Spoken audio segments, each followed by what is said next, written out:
There's a reason you almost never manage to swat a fly. The strange thing is, most of us have never really stopped to ask why. We simply accept the fact that a tiny buzzing insect somehow disappears at the exact moment our hand reaches it. But that shouldn't happen. After all, it's just a fly, a creature smaller than your fingertip with a brain no larger than a grain of rice. And yet, time after time, it manages to escape animals millions of times larger than itself. So what is actually happening in that split second before your hand strikes? Because when scientists began searching for the answer to that seemingly simple question, they discovered that one of the most hated insects in your home was hiding secrets far stranger than anyone expected. And that story begins with something almost everyone has experienced, but very few people truly understand. To understand that, we need to go back to the moment just before the fly disappears. Picture a familiar scene. A fly lands on the edge of your kitchen table. It sits perfectly still. There's no sign that it knows you're there. You move a little closer, carefully judge the distance, and then swing as fast as you can. But by the time your hand reaches the spot where the fly was sitting, it's already gone. Almost like magic. They seem to take off at exactly the last possible moment. Not too early, not too late. Somehow, they always appear to know precisely when it's time to leave. For years, scientists were fascinated by that question too. Was it simply a matter of being fast, or was something else happening behind the scenes? To find the answer, researchers did something the human eye simply can't do. They filmed flies using ultra-high-speed cameras capable of capturing thousands of frames in a single second. And when the footage was played back in slow motion, something strange appeared. The fly wasn't waiting until the swat got close before reacting. In fact, it began preparing to leave almost the instant the first sign of movement entered its field of view. Its front legs shifted position. Its body leaned backward. Its wings began to unfold. Everything happened in such a precise sequence that researchers compared it more to an airplane preparing for takeoff than a panicked escape. But how could a brain smaller than a grain of rice do something like that? The answer lies in how flies process information. The human brain doesn't experience the world as a perfectly continuous stream. Instead, it constantly gathers visual snapshots from its surroundings and stitches them together into what we perceive as motion. Flies do the same thing. They just do it much faster. In the time it takes your brain to process part of a movement, a fly's brain has already processed it multiple times. In other words, it receives more frames of the world than you do. And when an animal receives more information within the same amount of time, the world around it appears to slow down. Biologists sometimes refer to this as subjective time perception. Different animals experience the flow of time in slightly different ways. For a turtle, the world may pass by relatively quickly. For a bird of prey diving from the sky, even the smallest movement of its target becomes much easier to detect. But for a housefly, that advantage is taken to an entirely different level. Imagine watching a football game at normal speed. Meanwhile, the fly is watching the same game with more frames, more detail, and more time to react. Not because time is actually slowing down, but because its brain is taking in the world faster. Suddenly, the battle between you and a fly starts to make a lot more sense. You thought you caught it by surprise. The fly saw the entire attack coming. But that's only half the story. Because spotting danger is useful only if you can actually avoid it. And that's where the housefly becomes truly remarkable. Most animals move in fairly predictable ways. They accelerate forward, turn left, or turn right. A fly is different. It can change direction almost instantly. It can dart sideways, shoot upward, and perhaps most impressively of all, it can fly backward. Everything happens so quickly that the human eye can barely keep up. In a sense, a fly doesn't move through the air like an airplane.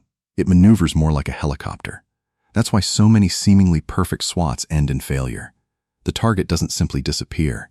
It leaves in a direction your brain never had time to predict. And suddenly, a battle that humans have been losing for thousands of years starts to make a lot more sense. Maybe the problem was never that we're too slow. Maybe our opponent was simply built exceptionally well for this particular fight. But if a fly's ability to escape, your swat is already surprising, the next secret is even stranger. Because when a fly lands on your kitchen table, your countertop, or a piece of ripe fruit, it isn't just standing there. It's doing something most people never imagine.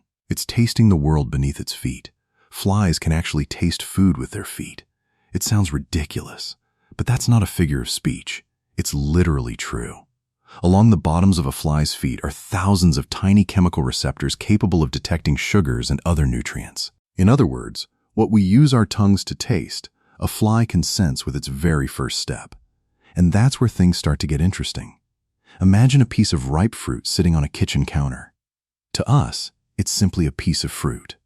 But to a fly, it's a cloud of chemical signals spreading through the air and coating the surface. The moment it lands, it almost instantly knows whether that spot is worth staying for.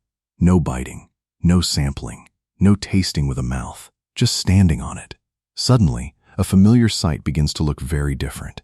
The fly isn't just wandering around on your food, it's analyzing it, evaluating it, making decisions about it. In a strange way, every landing is like a quality inspection that lasts less than a second. And once it finds what it's looking for, it faces a problem that most animals never have to deal with. It knows exactly where the food is, but it can't chew it. And that's when the story becomes truly strange. Flies have no teeth. How can a creature survive if it can't chew? After all, most of the food a fly encounters is solid. A piece of ripe fruit, a crumb of bread, or leftovers sitting on a kitchen counter. Finding food is easy, but finding food doesn't necessarily mean being able to eat it. And that's where evolution came up with a remarkably strange solution. Instead of bringing food into its body to digest it, the fly does almost the opposite. It brings its digestive system to the food. Before eating, a fly often releases a small drop of digestive fluid onto the surface. The enzymes in that liquid begin breaking the food down from the outside, turning nutrients into a form the fly can absorb. And then, just a few moments later, the mixture is sucked back up. In a sense, the fly digests its meal before it actually eats it. What sounds like a serious disadvantage turns out to be a surprisingly effective strategy. No teeth, no jaws, no chewing, just turning food into liquid before bringing it into the body.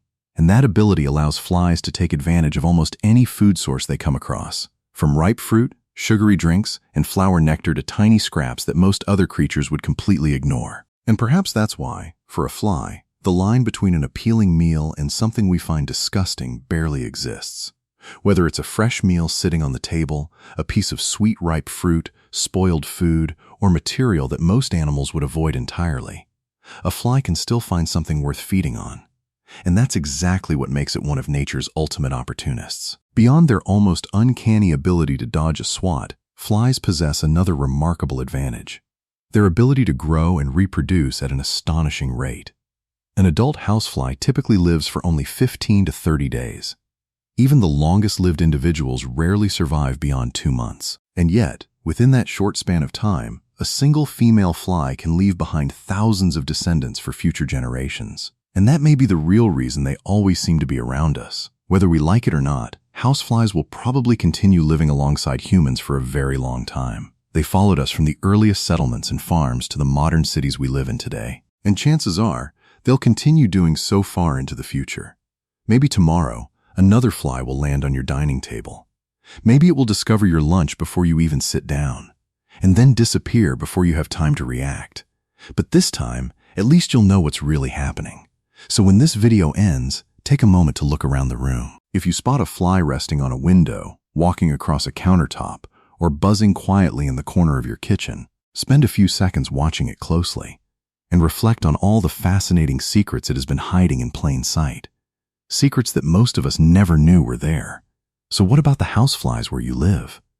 Let me know in the comments below. And if you enjoyed this journey into the hidden world of nature, don't forget to subscribe so you won't miss the next discovery. Until next time.